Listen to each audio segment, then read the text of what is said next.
নমস্কার, আজকের ভিডিওতে আমরা কথা বলবো সিমেন্স মাল্টিমোবাইল 5C নিয়ে, যা একটা mobile CR machine surgery, orthopaedic বা হৃদরোগের মতো জটিল পদ্ধতিতে রিয়েল টাইম এক্স রে ইমেজিংয়ের জন্য খুবই গুরুত্বপূর্ণ এটি।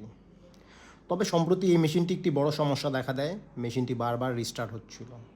এরপর টেকনিক্যাল টিম পর্যালোচনার পর জানতে পারি যে অতিরিক্ত আর্দ্রতার কারণে একটা কন্ট্রাক্টরে সালফার জমে গিয়েছিল।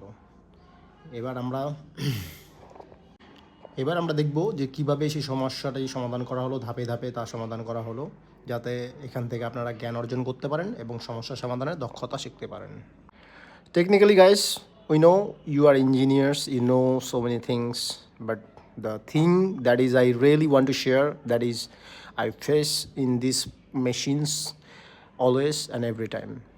So the thing is, when something is restarting, like something, the programming or the any equipment is restarting, like one time is running the machine, but sometimes it's restarting. This time you face on the main board, first select the boards, which boards the process this type of imagination. So you know guys, তো কন্ট্যাক্টে থাকো, জোরে থাকো, subscribe করতে থাকো।